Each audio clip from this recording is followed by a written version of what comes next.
Welcome to the Project Profile Podcast. I'm your host, Mark Allen. This is a podcast where we explore everything that it takes to market property projects here in Australia.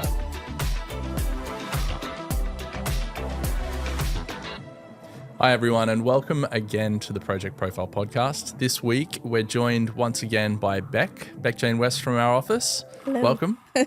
Sans fluffy jacket this time. I know. I didn't bring my fluffy jacket today. It's not as cold, is it? No, it's getting warmer. For now. Although at the day of taping this, we got Ekka next week. So this will be coming out the week of Ekka maybe, or the week after. So we'll see how sick everyone is in Brisbane after the Ekka's blowing through town. Yeah.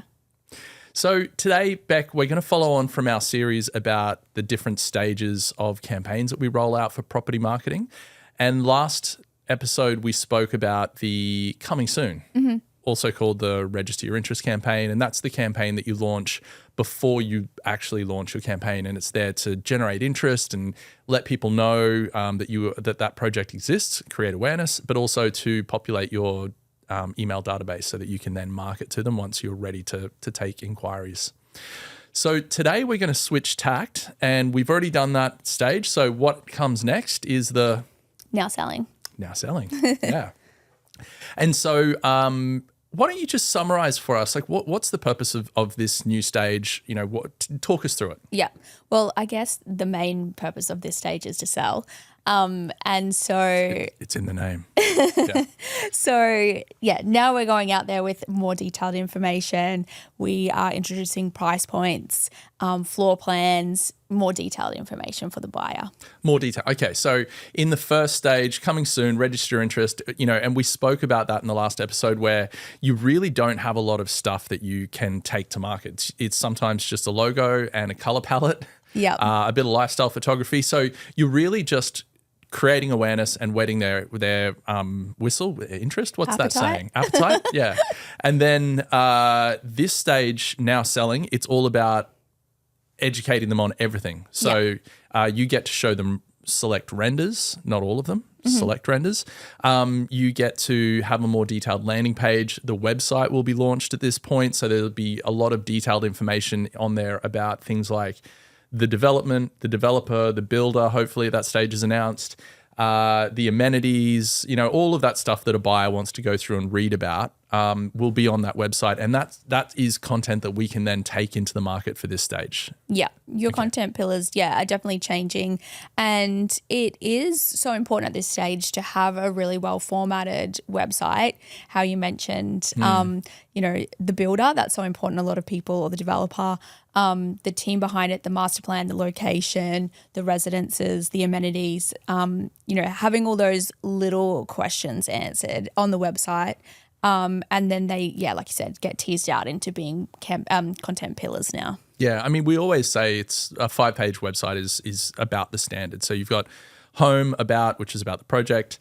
You've got a gallery, you've got inquire, and you've got another page for something like the information about the architect, the designer, the builder, the developer, and things like that. So that's kind of your stock standard. Then you can expand from there. But there's that old saying where I saw it drawn, and it was a Venn diagram, and it was everything that you put in your website, and then everything that the client's looking for, and they put it over, and it's really always just a sliver of information.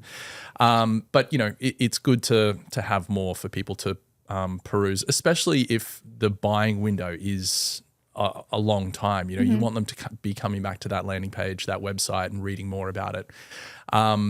Actually, that's another page I forgot, blog on the website. News. Yeah. So talk to us about the messaging, because we're going from a coming soon to a now selling. So I'd imagine that the messaging is a big, important part of this change. Yeah. And there's differing opinions on whether you should put a price point in at this point. Let's talk controversial here. What's your thoughts? It's so hard because sometimes it changes. Like I'm someone who, if I decide that I want to make a move, I want to buy something, I'm someone who is so impulsive. Yeah, you're straight away. Yeah. So I'm like, I want all the details. I want that floor plan. I want the pricing. I want to make a decision. If I've registered my interest, I'm going to make obviously not a decision to buy something in I don't 24 know. hours. I've seen this in the wild. I have. I've seen you make a snap decision and go with someone else because they gave you more information faster. Yeah. And even when, when we were picking a builder, we definitely went with someone who had all the floor plans, all the pricing, and all of the options up front. I think as a buyer, that's so valuable because I am such a, got to make the decision. I guess everyone is very information hungry these days too. And buyers expect to have access to that information. You know, it's not like in the old days where you didn't have things like RP data and stuff where these buyers can pull information from. In the old days, they had to go and talk to an agent and ask for stuff, whereas now they just buyers are expecting to get that information. So if you are out there and you're not giving it to them, you may not be a part of their evoked set when you might miss out. Yeah, I agree with that. And one thing that we definitely found throughout COVID was people couldn't go to sales offices. So we had to provide everything. We did a lot of stuff with virtual tours. Yes. And a lot of people signed EOIs, hadn't gone into a sales office and spoken to anyone. That was way more successful, and I honestly think changed the buying platform for Resi. But then off the back end of that, once everyone was back out in the office again, it's like build these big sales offices, build these, bring everyone in, don't give them any information, put it behind like a wall of, data capture. Yeah. So, I mean, I've seen both sides of it, and potentially it depends. Like if you're at a point where you're kind of towards the end of the project, things are what you've got left is a little bit expensive. Maybe this means people really have to fall in love with the idea. They get there and then they're like, oh, I'll spend a bit more.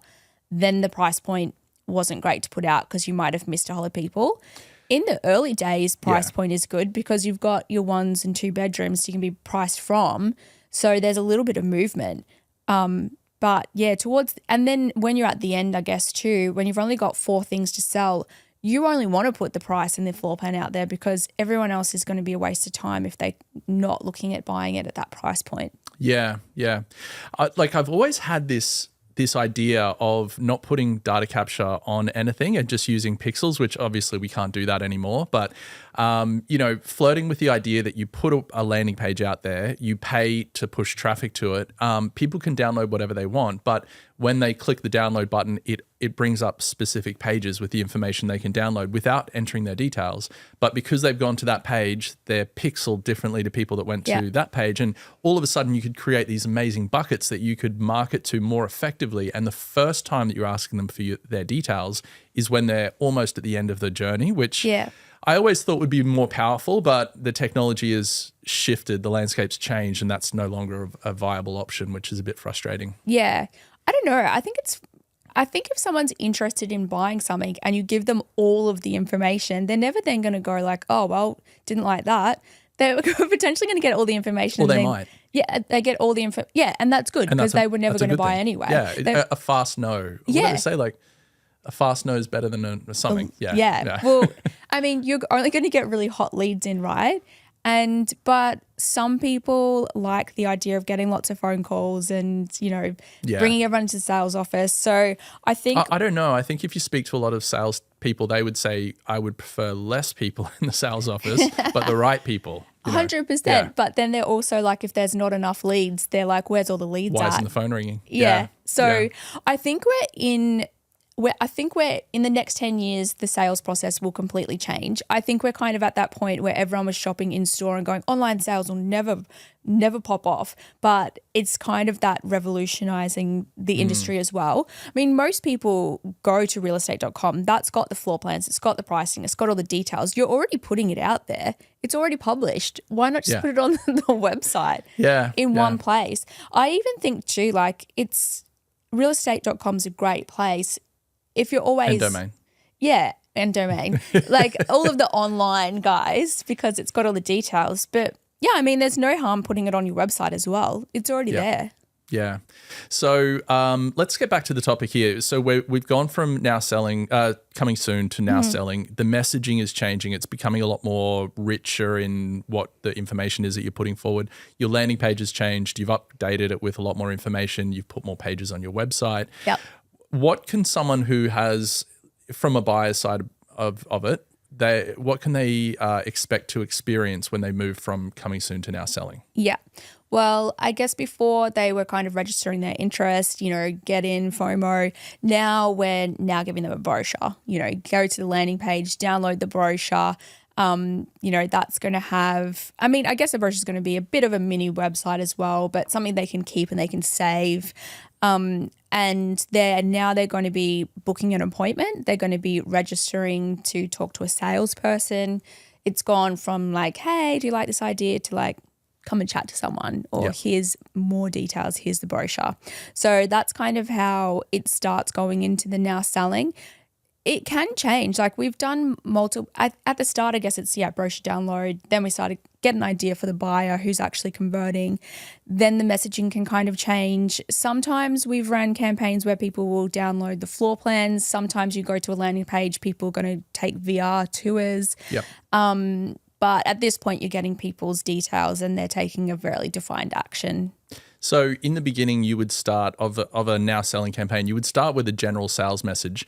And then as you progress and you get to learn your buyer mix, your persona type and things like that, you would start to then customize the messaging based on that. So you might find that a bigger proportionate of buyers are downsizers, or, or if you find that there is a big split between and it's mostly investors and downsizers, you can then run parallel messaging. Targeting's an issue these days with that because we can't granularly target on the platforms like we used to be able to. So there is a problem where you may get overlap with the audiences, but if that's needed, then that's definitely a solution that you can choose, isn't it? Yeah, and I think we're going from splitting out from, like we were talking about in the hype and the coming soon, the location, apartments, and amenities. Now we're looking at the different buyers, and generally in a multi-res, you've got the one bedrooms. They potentially are single people, professionals. They could also be first home owners. Yep. They could be downsizers, but majority of those people going into those one beddies are like entering the property market. For downsizers? No, in the one bedroom apartments. Sorry. Yeah, I was going to say that, downsizers, they go from this big house and they're downsizing. And if you're listening to this on the podcast, I'm using inverted commas in the air with my fingers. They are downsizing, but they still want a 3 or 4 bedroom sky home. They are downsizing if they've had like a 5-bedroom place and a backyard. I think like downsizing in that regard is like you now have shared amenities. You're downsizing from the maintenance, not so much the size. They still have the grandkids and their own kids that are coming to visit. They just don't want to be out there mowing acreage and doing the pool maintenance. Yeah. But so I think like the lower price point and the one beddies and two beddies, they often get caught up with the younger first home buyers, young professionals. Investors. Yep. Then you've kind of got the people, the in-betweens, like 2-3 bedrooms. They could be families. They could have one kid. They could be downsizers. They're kind of a bit of a mix in between. And then you've got that higher price point where you are a professional, you want that inner city location, or you are downsizing from a bigger property. Or you're upsizing. Or you're moving up into a bigger apartment. So there's kind of 3 brackets there, and that kind of is defined by price. So a little bit of that kind of splits out. And like you said, you can't really do really defined targeting where you're kind of like, we're going to show this downsizer ad to only people 50 plus, or we're going to only show this particular, like get into the property market at 600,000 to people who are first home owners. Who are 40 years old in today's demographics. Yeah. So like that does become a bit tricky, but I guess you want to keep the messaging pretty broad still, and you still want to be kind of aware of that location, apartment amenities. That's still like a really good point. It's still part of the message that you're putting forward. Yeah, that's a part of the sales pitch. That's the 3 things people want to know about. Yep. But now you're kind of splitting out into talking to people about a particular message. And just continue on with this message theme. In the previous campaign stage, which was the coming soon, we were putting out blogs and EDMs around the location, the lifestyle, and I think maybe we're talking a bit about the amenities at that point, but we're not talking too much about the amenities in the building at that point because in the coming soon, you can't really spruik that just yet. You can talk broadly about it. So moving into this, we are able to talk more about that sort of stuff. What does the blog and EDM messaging and design and those sort of things look like at this point? So blogs at this point now we could be talking about the difference between the actual fits and finishes, the color scheme differences, what they include. We've probably got renders. Well, hopefully we've got renders at this stage. We've definitely got renders at this stage. We've definitely got renders. Definitely, you know, if there's two color palettes, we can kind of put them up next to each other. Yep. We can start talking about what particular appliances you're going to get in there, all of those. So a lot of the specifics. You're going granular with and as a result, you've got a wider range of things that you can talk about throughout the life cycle of this sales process. Yeah, so one, we're talking about like an in-depth fits and finishes. Another one we could be actually talking about more detailed in like investment style, or, you know, you're still buying off the plan. So maybe we're talking about financial benefits of buying off the plan. Yep. We're talking the different stages of construction. Kind of more on that sales point of view, nurturing that kind of, oh, you know, do I buy off the plan or do I buy a new house? Do I buy a house? Do I buy an apartment? So we're kind of talking about a lot of that stuff in the blog. We could also start doing some apartment features. Yeah. If there is something that is a little bit different, and usually there's always some, whether it's the apartments that are on the top level, the penthouses, or the apartments on the bottom that have the courtyards and ground floor, you know, really kind of explaining the price difference of, or giving the benefits of the price difference of those. It can also be kind of fed back from the sales team if they start to say, hey, nobody is looking at this particular apartment, or nobody wants the ground floor. Then we're going to be like, pet lovers, plant lovers, you know, you want these ground floor apartments. Yeah. They've got courtyards. Yes. So also, like if they're saying, hey, everyone's downsizing in this particular location, then great. You know, we're going to talk about the benefits of downsizing to apartment living. If they're going, oh, heaps of people are buying because the public school in this area is great, everyone wants to be on that list, perfect. We're going to start doing blogs about what schools are available in the area. Not that school endorses the development, just that it's nearby. Yeah. Yes. Yeah. So those kind of things are going out. On the EDM, we're going to kind of keep it to a pretty set structure. We're going to do a nice little intro. That intro can just be used for a lifestyle piece. We can also start talking about, hey, construction's commenced. So that's kind of little bit of a construction update or a project update, a little bit of, you know, wouldn't it be nice to live here? Hey, also scroll down, read our blog, check out our apartment feature. Next section's going to be your blog, which obviously we just talked about. Bottom section or third section can be an apartment feature. So on this, we're going to be really detailed. We're going to have a render that suits. We're going to maybe have a button to click to the floor plan to download. We're going to do a summary and or click through to the listing on REA or domain. And then at the bottom, you're just going to have like a nice picture of the sales office. And if you've got specific sales agents, if you're going to split it down like that, then we do a tailored footer for that particular agent. That's their name, a photo of them, their phone number. If it's just the general sales office, then obviously general messaging. Yeah. So that's kind of the layout of the EDM. Every month it kind of changes because, you know, the intro is going to change depending on what's happening. Sometimes you're going to have heaps of news and sometimes you're not going to have a lot. Yeah. And don't be afraid to put like ugly construction photos in there because people want to see it. Yeah. Yep. And I think you touched on a really interesting thing there, and it's something that I've come across because I sign up to a lot of projects on their newsletters as well as for their sales updates and things like that. And there's one agent that just forwards the EDM. So obviously the agency will create the EDM and then this person just forwards the EDM and it breaks all the formatting, it breaks the edging, and it's a really bad way to try and promote that project because you're not doing it justice. You know, like use the CRM, use individual emails, don't forward your EDMs. Yes. That's a hot tip. Yeah. I think, you know, what about people that use that? Well, they don't really use it in property. They do that tricky like reply kind of, and then the subject, you're like, oh, I don't remember emailing them. Well, clickbaity. We should do a whole segment on that because you've got ghost calls as well. So you can send voicemails and it appears like you've missed their call. Yeah. Real estate agents use that a lot as well. Tricky. Very tricky, very tricky. But yeah, so yeah, for the EDM, it's really just giving people more detailed information. We still, even though we've got them on our list, we now want to see what they're clicking on and what they're interested on. Yep. We can also, if you've got a great CRM, and I recommend having a good CRM, you can also then go, hey, this is great, valuable information. At the end of the month, you can go back through how many people opened it, how many people clicked on the link, who clicked on the link. Oh, hey, Sally and Susie clicked on this bedroom, like this REA link or domain link. They're obviously really interested. Yeah. They read the blog.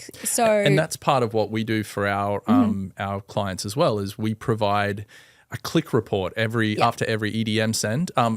For the clients who request it, there's a click report that we can send to the sales team, and the sales team all of a sudden have a database reactivation list that they can then go back to and say, hey, I noticed that you clicked on this email 47 times and opened it 10 times in the last 2 days. Yes. You are pretty interested. I'm going to talk to you. Yeah, I think that's the most underutilized part of sending the EDMs. Like people send them out and then they don't actually look at who is taking what actions. I mean, in the more sophisticated CRMs, you can see they clicked on this ad, they joined the mail, they went to this EDM, they clicked on this particular link. By the time you've called them, you know that they're every single touch point. So like how valuable is that? People underutilize that so much. You've already paid to get them on there. Like you should be going back and checking what's happening. And I can't remember if we touched on this or not in the Coming Soon campaign, but the use of ghost posts instead of dynamic content. Yeah. If we haven't, just to recap, during the Coming Soon or Register Your Interest campaign, you may not have a lot of information, you may not have a lot of content to talk about. So we generally recommend creating ghost posts, which is a set amount of posts that you can then continually promote and distribute as if you're creating content, but you're not. It's a set amount of posts because you've got a set amount of things you can talk about. Obviously, moving into the now selling, you've got a lot more to talk about. So what do you do? How does the content change there in that stage? Well, I think too, you touched on a point that is another like little contentious issue is that people like, do they start their own social media platforms for this specific development? This is big. Or do they use it under their own developer? All right. Let's talk about the content types next, because I want to get into this because this is a big thing. And we talk to every client about this, and every client is different. And it does depend on the structure of the developer and all of these sort of things and the needs and wants of it. But talk me through it. Yeah. It's such a tricky one. So I'm even like, thinking it through. So our normal recommendation is, okay, if you're a developer, you're going to be planning on doing many resi developments, right? Yeah. You're not just going to do one, you're going to do multiple. Hopefully. And what we like to promote when we're working with a developer is to promote the developer first and then your developments as part of the umbrella of that. The reason for that is that, hey, they might not have quite got their deposit, or they might have missed that out. They missed out on that apartment they wanted, or they, for whatever reason, they didn't quite make it to that first resi development they were interested in. But 6 months, 12 months later, here's your next development, and hey, it's pretty similar to your last one. They're already familiar with you as a developer. What a waste if they're just sitting there liking a dead Instagram profile now. So to be clear, in this scenario, you either create social platforms and identities for the development. Yeah. So for the project, sorry. So you would have, let's say, Altira development by ABC developer, and they would create a Facebook account and a Google account and whatever else for that Altira development. I'm just making up Altira. And then the other scenario is that the developer uses their own developer branded platforms to deliver the content on behalf of the project. So the project would never have a Facebook or Instagram or TikTok or Pinterest or whatever else. They would just use the developer one. And I'd imagine that the reason for that is that the developer becomes, you were just saying, that they become familiar across different projects that they are promoting. Yeah. I mean, it's so hard because I see the appeal, and we have clients that have set up profiles for the development, and gosh, they look pretty. So like that's the ideal for sure. Do many, but But I think when it comes to retaining the followers and the brand name and all of the time and energy and money you've spent into getting this one person interested, that your next project, like we've had so many clients that will reactivate a list from their previous resi development and go, hey, you didn't buy here, but we've actually got something launching like within 5 kilometers. Would you be interested in going on that mailing list? And we've seen the move. Oh, migrate. 100%. Yeah. Like majority of the sales in that first like 6 months are from people that didn't quite make that first development, but they're already think, oh, this developer's great. We were already so far down the line, but the timing just wasn't right. So, I mean, you just missed out. Yeah, you are risking missing that. Well, so just to jump in, what you're saying is like in that scenario, again, just to sort of summarize it, you would be able to move the database, the email database over, or like say, hey, you should join this. We'll reactivate the database, yeah. But it's harder with social platforms because you can, but it's so hard to move them over to a new page. And so you'd go from Altira to a different project and you would have to try and migrate them over, whether it's through content, whether it's through messaging, whether it's through trying to combine the pages. But that's not easy to do. That's what you're saying. So if you just have a developer page and you're always like talking about Altira and now that's sold out. Now we're going to talk about the next one that you have that one database, that one audience that you can always tap into there. Yeah. And I think too, once if you've just done a project profiles, then as soon as that project is done, those followers are just going to sit there. The one time where it is too good to do that, if you are say doing a multi-res, like mixed use, underneath is going to be commercial, you're going to repurpose that. I was going to say this. Yes. Feature. You're going to repurpose that to now like promote all of the retailers and below. Now that is like a destination. If it is just purely residential and that is not a destination after the project is done, like that profile's a graveyard. But also if you've got the budget to do it, then do it. It's like it's the equivalent of a coffee table book in this modern day and age. Like it's still telling the story, but if you don't have the budget, you're going to put it under the developer and then you're going to get the followers for your own developers' platforms. Yeah. And then you can keep serving them up all the new res that you're going to be doing. And that's kind of where you were talking about the ghost posts. Like that is a great way of putting the ghost posts. They're 12 posts that are about this specific development. They're set up in the back end as ads, but they appear on the feed as if they are content. They don't have a sales message. They are still like friendly and flirty. But they're coming from the developer.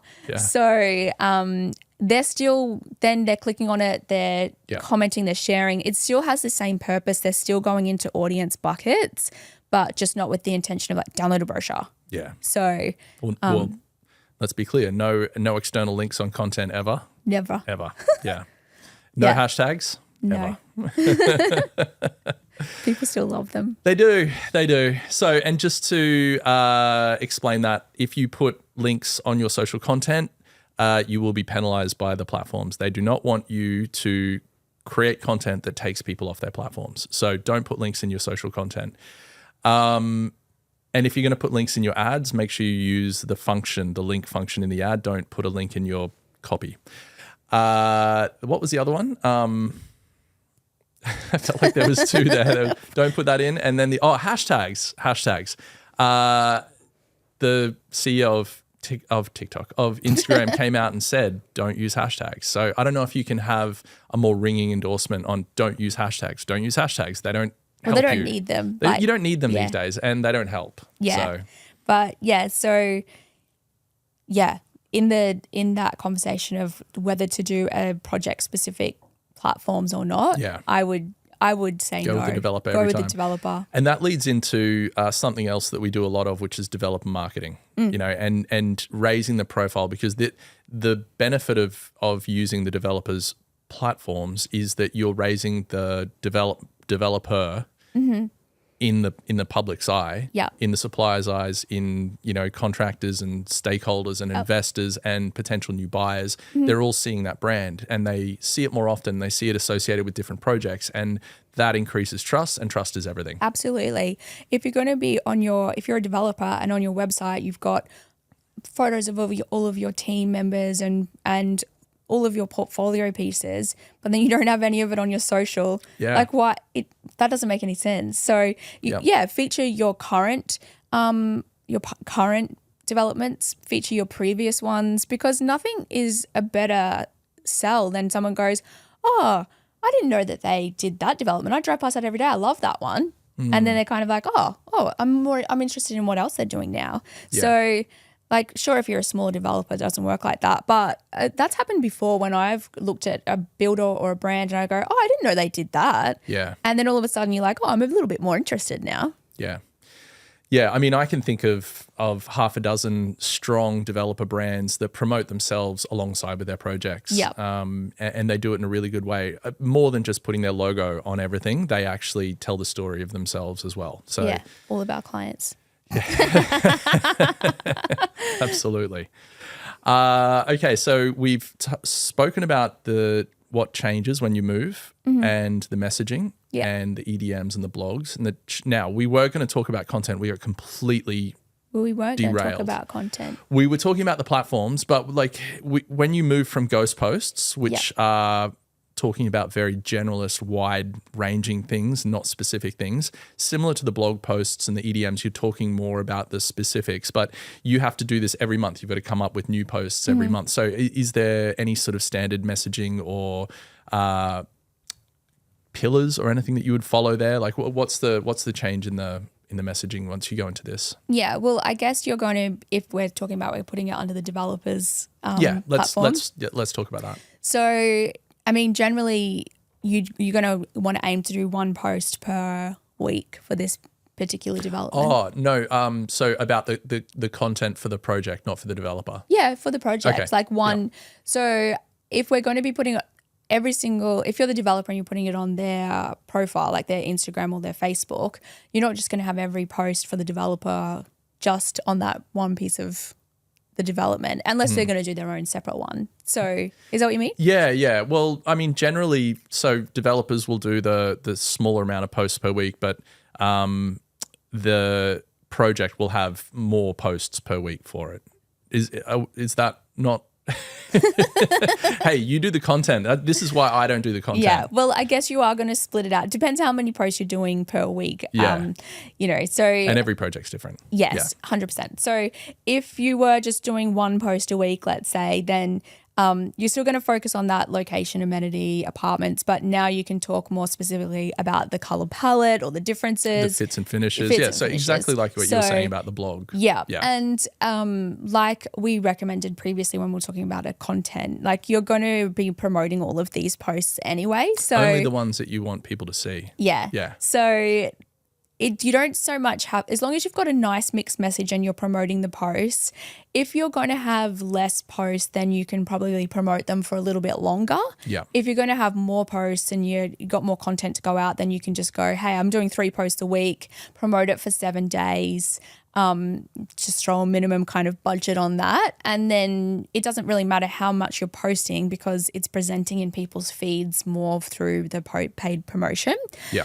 And then if you're going to have like 1 or 2 posts a week, then maybe promote them for a little bit longer so you've got a good mix. So if you're only doing 1 post a week, in 6 weeks you're going to have like a good spread of like an apartment, a location, amenities. So you kind of want those circulating, that mixed message circulating to the audience. Yeah.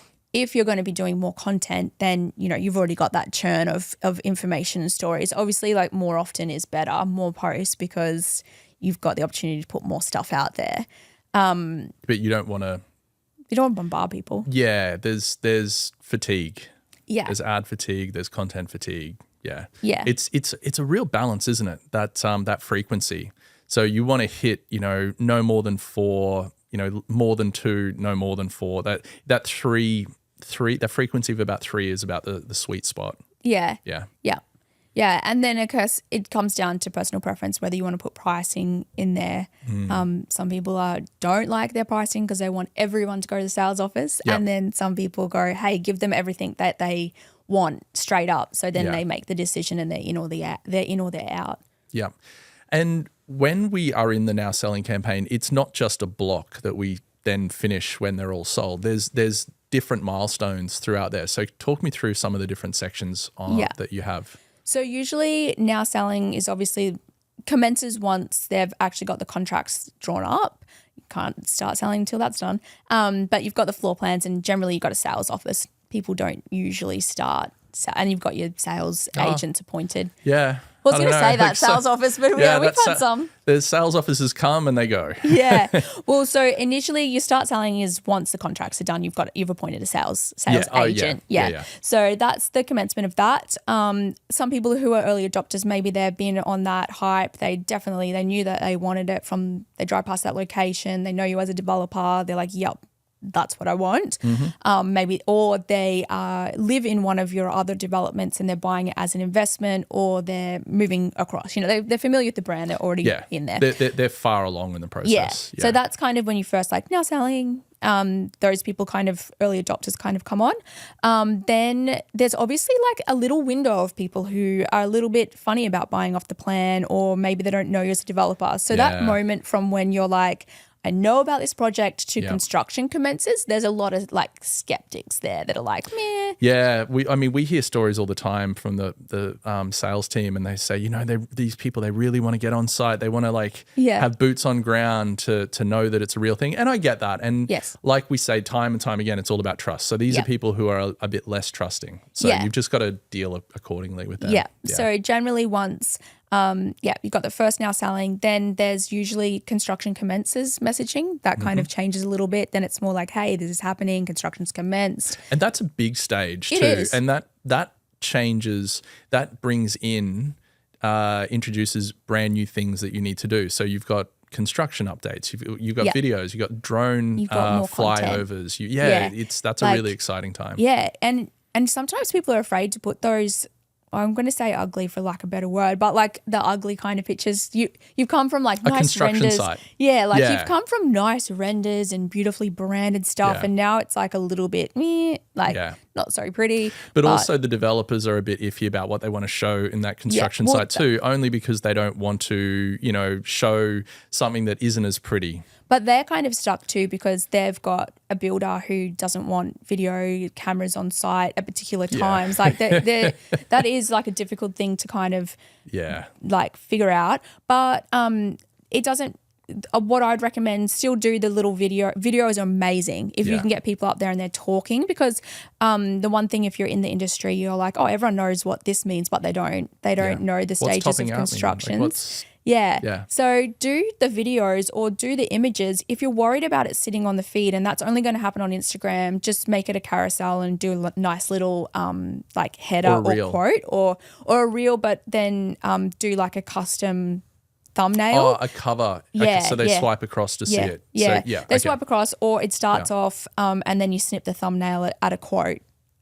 That's a really easy way of getting around it. So you've got construction commences. That's exciting. It's happening. Everyone's like, woo, want to get on board. Not everyone, but would be nice. Everyone's like, yeah, it's happening. So then from there, you've got your construction updates. Once the hoarding is up and you've got a few levels, that's an exciting time too. People are like, yep. It's going. Can see it coming out of the ground. And the scaffolding it's rising. Out of the ground. A floor a week. Also, at that point, that's a really good time if you haven't already. A lot of people get the drones out now and they can capture all the views before the actual building is done. But you just posted a really great image of Monarch Residences, and I thought it was so amazing. And it was the drone. Brisbane was experiencing this most amazing fog at the time. So you had these two towers on the banks of the Brisbane River just emerging from this fog as the drone was slowly panning around. It was I got goosebumps now thinking about it. It was beautiful. Cool. That's a really emotive thing. If you can present that to people, they go, it's real, it's happening, and they might sell out soon. There is that FOMO, It is progressing, so I better get in there. Yeah, so I think once you've got a couple of floors down, it's starting to build. It's looking like it's going somewhere. Yep. Then that kind of stage can linger for a while until you're topped out, which is the top level is done now. Generally, that's a great construction update to go out to, like, through your content and your EDM. Yeah. Video is amazing, but again, photos are also good. And so that's like another one where now we're talking about the interiors are getting fitted out. You can see the structure now, like, that's the scaffolding starts to come down, and you can start to see the facade. That's a magic like time. That's exciting for the people who have already bought. Yeah. And that's another cool thing too, because whilst you're telling the story of buying, you're also telling the story of the buyers, and you're still getting them excited and pumped up because, hey, guess what? They also might recommend people to buy. So they're like the best advocates to buy. Like, we're moving, we're buying there, like you should too. So you want to keep that story going for the people who are buying as well. Once topped out, sometimes people are able to fit out like some bottom floor apartments at this point and do like, now it's a kind of like a sales office, but it's a fitted out apartment. Fantastic if those ones are left to sell, but generally they're not. So yeah, topped out, that's great. It's coming close to completion. And now kind of usually when you're 3 to 6 months out, move in ready kind of times. So then that changes from, the construction topped out, move in soon, settlements kind of coming up. Yeah. And in between all of that is obviously seasonal messages. We're lucky in Queensland, lots of rooftop pools. Summer, like next summer looks like this. Yeah. So we're kind of lucky in that regard. We've got lots of nice space. We've got a nice river. There's lots of stories to weave in that are seasonal around that. So yeah, in between those campaigns, you can also go seasonal. Usually it's once construction's commenced, you've got so much information. Then you've got information from the sales agents, you've got buyers, you've got people who are interested, and you've got people who are just following along the project. So there's lots of stories to tell. And what are some things to watch out for in this stage?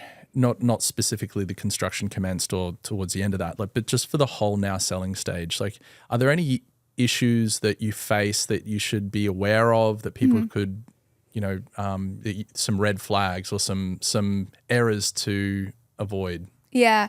Well, I think the biggest error is to not be looking at your data, and just kind of keep on going with the one story and the one message.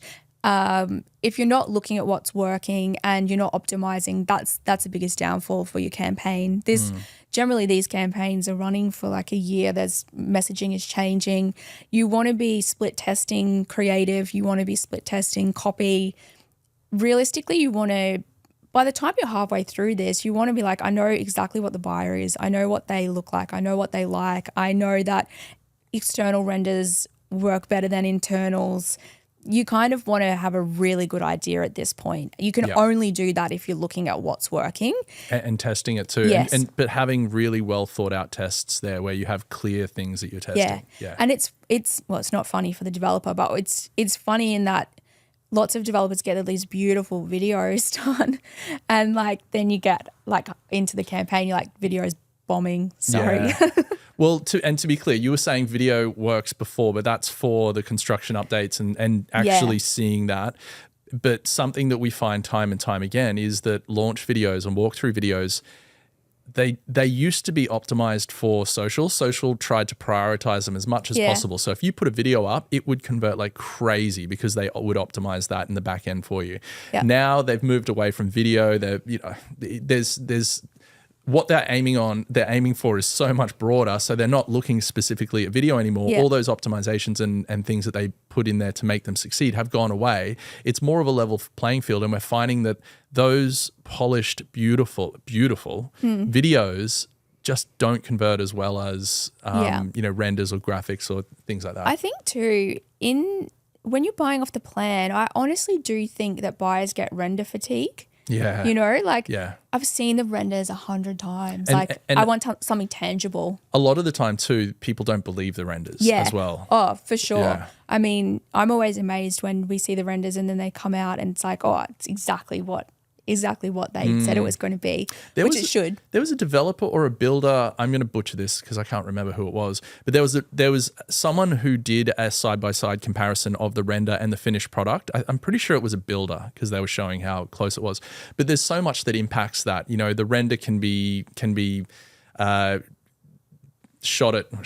created with specific lighting and people and populated to look beautiful. And in real life, we live in the cold, harsh reality of the real world, and it's not always like that.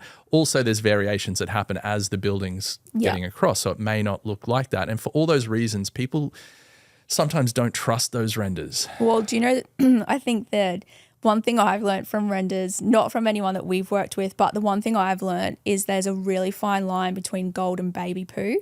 Like people, like they look and they go, oh, that looks like it's going to be so upmarket. There was one in Hawthorne, I don't know if you remember, and you're like, oh, that looks so classy. It's like going to be gold. And then it comes out and you look at it and you're like, oh, that's baby poo. Yeah, it's a weird yellowy, green, almost greeny sort of color, like copper. I think they were trying to go for copper. I don't know, but I've seen it a few times. Yeah. And you're like, oh, that's not nice. You need to get some greenery on that.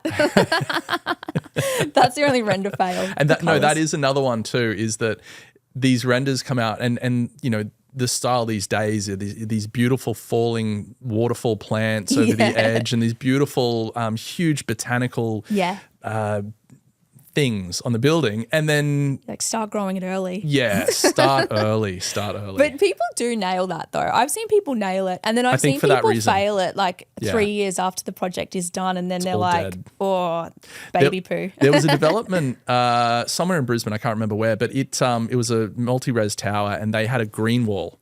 And I think 6 months after the whole green wall died. It was Cloudlands in between them doing the building, and then something happened where it was closed up. Oh, and Cloudlands, then the irrigation system wasn't on the timer. Not their fault. No, not their fault.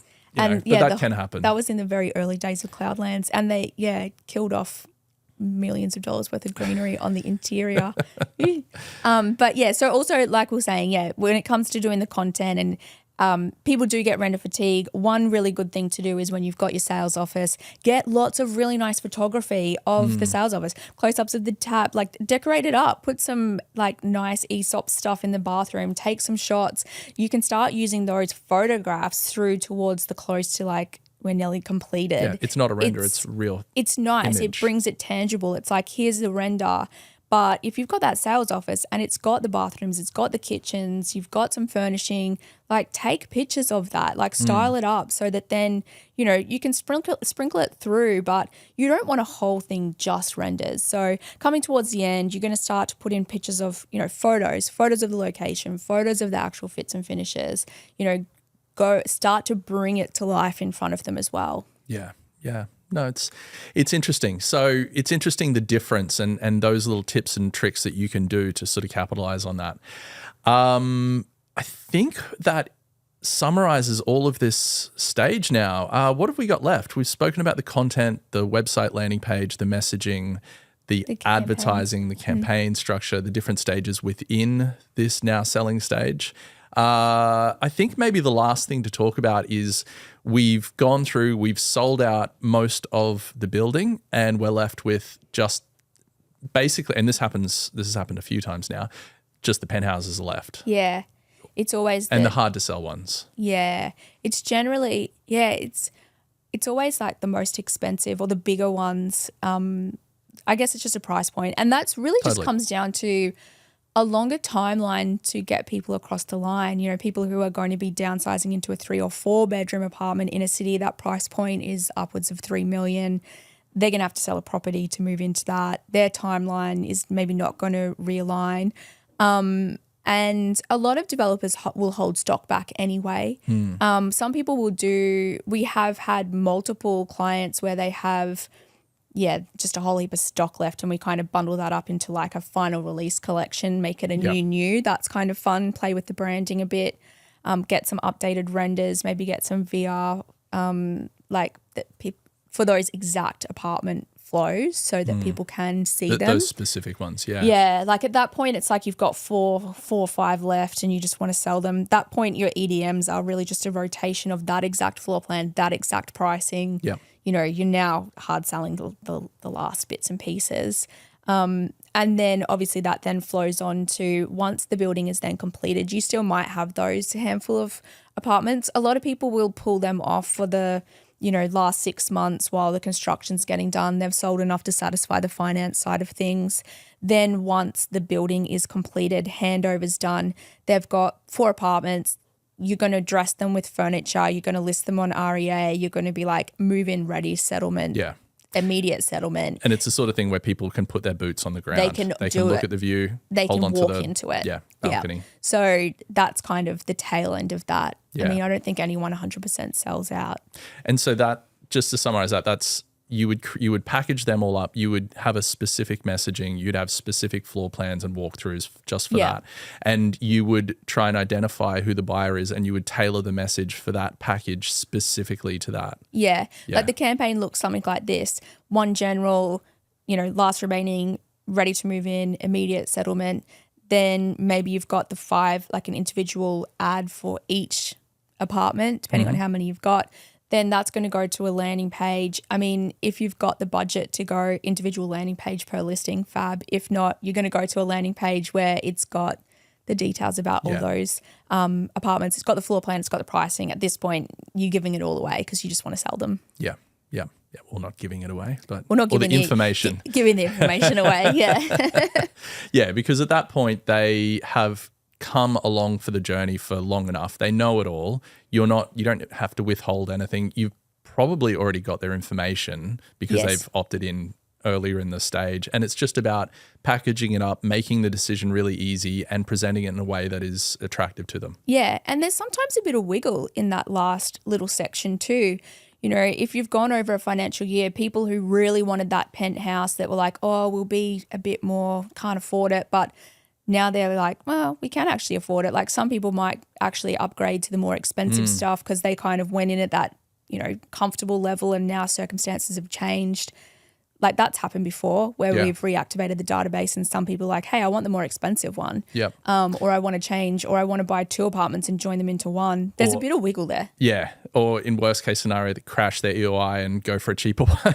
Yeah. And obviously too, like at the end of that, like coming to settlement and finance, there's lots of wiggle in there. Yeah. Lots of change. Yeah. Well, okay. Well, thank you very much, Beck. Today has been interesting and it's been great to learn about the Now Selling campaign coming from the Coming Soon and all of the different things that are involved in that around messaging, changes in platforms, landing pages, how to use the different channels more effectively. We did talk about the developer marketing, but I think that deserves its own show because it is so in-depth of everything that you can do and what it can achieve there.